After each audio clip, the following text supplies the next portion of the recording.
कृतं रूपं यदिदं त्वयि वर्तते अनेन स्वरूपेण सशरीरो गमिष्यामि हस्त प्राप्तमहं मन्ये स्वर्गतव नराधिप यस्त्वं कौशिक गम्य शरण्यं शरणागत गुरुना साथी तमे आज चांडाल रूपने प्राप्त કર્યું છે તેની સાથે સહજે તમે સ્વર્ગમાં જશો.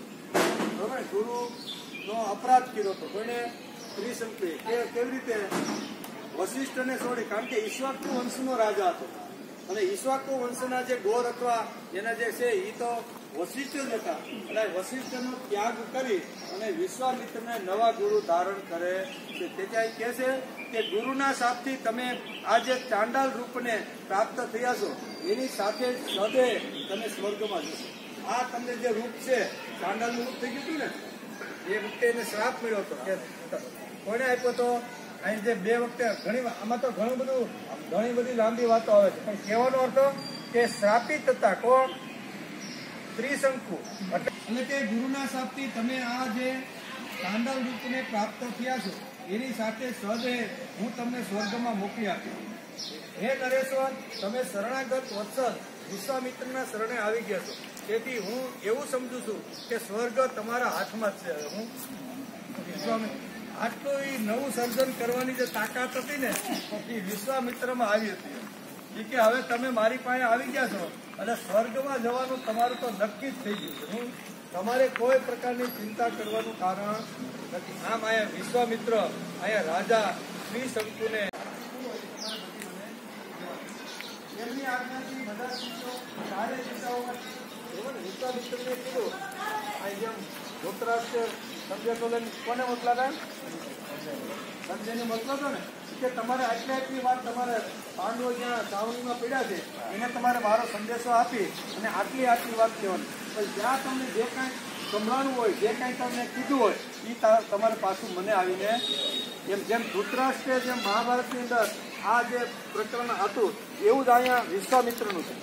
વિશ્વામિત્ર કે બ્રહ્મવાદી બ્રાહ્મણો અથવા તમે ઋષિઓના આશ્રમની અંદર તમે જાઓ અને ત્યાં તમને કદાચ આ રીતનું ના પાડે અથવા તમારી સાથે કંઈ આવી રીતની વડસડ થાય તો એ બધું તમારે મને આવીને કહેવાનું છે. તો પ્રથમ આ જે શિષ્યો હતા એ પ્રથમ અહીંયા રાજ્યની અંદર આવી ગયા. એટલે કે એમની આજ્ઞાથી બધા શિષ્યો ચારે દિશાઓમાં ચાલ્યા ગયા. પછી તો બધા દેશોના બ્રહ્મવાદી મુનિઓ આવવા લાગ્યા. વિશ્વામિત્રના શિષ્યોએ જળ હલતા તેજસ્વી મહર્ષિ વિશ્વામિત્ર પાસે સર્વપ્રથમ આવી ગયા અને સઘળા બ્રહ્મવાદીઓને જે વાતો કહી હતી એ બધી એમણે વિશ્વામિત્રજીને કહી સંભળાવી.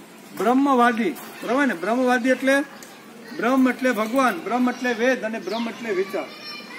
જે ભગવાનને વળગીને જે મહાપુરુષો જગતમાં રહ્યા છે એટલે ભગવાન સિવાય બીજું પ્રથમ સ્થાન કોને?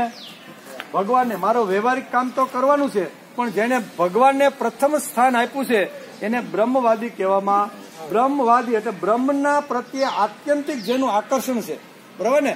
જેને ભગવાન પ્રત્યેનો જેવો આવી રીતનો શું કહેવાય લગાવ છે એવા જે બ્રહ્મવાદીઓ હતા એ કે બ્રહ્મવાદીઓને આ જે કાંઈ એમણે અનેક લોકોએ કીધું એ જે અહીંયા આવીને વિશ્વામિત્રને કહે છે. શ્રુત્વા તે વચનમ સર્વે સમાયાંતિ દ્વિજતય સર્વદેવેષુ ચાગત્સ વર્જયિત્વા મહોદય. તેઓ બોલ્યા, હે ગુરુદેવ, આપનો આદેશ અને સંદેશ સાંભળીને મોટા ભાગના બધા દેશોના આવા બ્રહ્મર્ષિઓ, રાજર્ષિઓ, સૌ બ્રાહ્મણો આવી ગયા છે. માત્ર મહોદય નામના ઋષિ તથા વશિષ્ઠ પુત્રો સિવાય બધા મહર્ષિઓ અહીં આવવા માટે પ્રસ્થાન કરી ચૂક્યા છે, બરાબર ને? બધા મોટા ભાગના જે હતા એ બધા આવી ગયા છે. અમુક લોકો જે બાકી છે એ રસ્તાની અંદર આવી રીતના પ્રસ્થાન કરીને આવી રહ્યા છે. વશિષ્ઠમ યચ્છતમ સર્વે ક્રોધ પર્યાકુલાક્ષરમ યવાહ વચનમ સર્વે શૃણુતમ મુનિ પુંગવ. હે મુનિશ્રેષ્ઠ, વશિષ્ઠજીના જે 100 પુત્રો છે એ બધાએ ક્રોધ પૂર્વક જે કાંઈ કહ્યું છે એ બધું આપ સાંભળો. શું કે છે કે અમે આવી રીતના બધા લોકો પાસે ગયા, એમાં વશિષ્ઠના પુત્રો પાસે પણ અમે ગયા હતા અને એમણે જે કીધું એ તમે મારી પાસેથી સાંભળો. એમ આ જે શિષ્યો ગયા હતા ને કોના વિશ્વામિત્રના શિષ્યો અહીંયા બધે ફરતા હતા.